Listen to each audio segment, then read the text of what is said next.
பெற்றோரை இழந்த குழந்தைகள் 18 வயது வரையிலான பள்ளிப்படிப்பு முடியும் வரை மாதம் 2000 ரூபாய் உதவித்தொகை வழங்கும் அன்பு கரங்கள் திட்டத்தை முதலமைச்சர் மு க ஸ்டாலின் தொடங்கி வைக்க உள்ளார். நேரடி காட்சிகளை பார்க்கலாம்.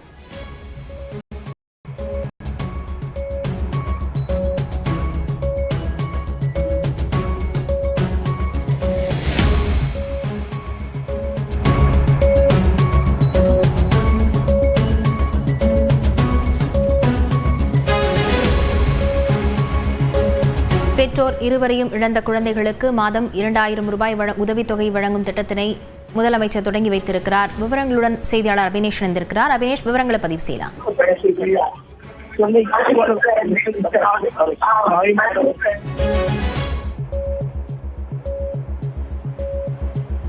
தாயுமானவர் திட்டத்தின் ஒரு பகுதியாக அன்பு கரங்கள் திட்டத்தை முதலமைச்சர் மு க ஸ்டாலின் தொடங்கி வைத்திருக்கிறார். பெற்றோர் இருவரையும் இழந்த குழந்தைகளுக்கு 18 வயது ஆகும் வரை மாதம் 2000 ரூபாய் உதவித்தொகை வழங்கும் திட்டத்தினை முதலமைச்சர் தொடங்கி வைத்திருக்கிறார். நேரடி காட்சிகளை பார்த்து வருகிறோம்.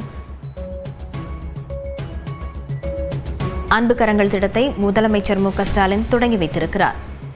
சென்னை கலைவாணர் அரங்கத்தில் நடைபெறும் நிகழ்ச்சியில் பெற்றோரை இழந்த குழந்தைகள் பள்ளிப்படிப்பை முடிக்கும் வரை மாதம் 2000 ரூபாய் வழங்கும் உதவி திட்டத்தினை முதலமைச்சர் தொடங்கி வைத்திருக்கிறார்.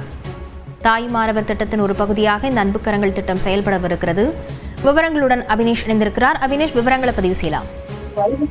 கலைவாணர் அரங்கத்தில் தமிழ்நாடு அரசு சார்பில் தாய்மானவர் திட்டத்தின் ஒரு பகுதியாக பெற்றோரை இழந்த குழந்தைகள் 18 வயது வரையிலான பள்ளி படிப்பு முடியும் வரை இடைநிற்றலின்றி கல்வியை தொடர மாதம் 2000 ரூபாய் உதவித்தொகை வழங்கிடும் அன்பு கரங்கள் திட்டத்தை முதலமைச்சர் மு க ஸ்டாலின் இன்று தொடங்கி வைத்திருக்கிறார்.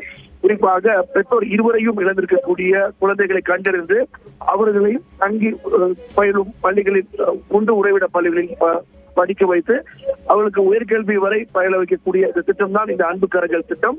இதை இன்றைக்கு அண்ணாவின் பிறந்த நாளை முன்னிட்டு தமிழ்நாடு அரசுடைய சமூக நலன் மற்றும் மகளிர் உரிமைத்துறையின் சார்பில் இந்த திட்டம் என்பது செயல்படுத்தப்பட்டிருக்கிறது. அந்தந்த குழந்தைகளுக்கான அடையாள அட்டையுடன் கூடிய அடையாள அட்டை வழங்கப்பட்டு அவர்களுக்கான 2000 ரூபாய் என்பது வழங்கப்படுகிறது.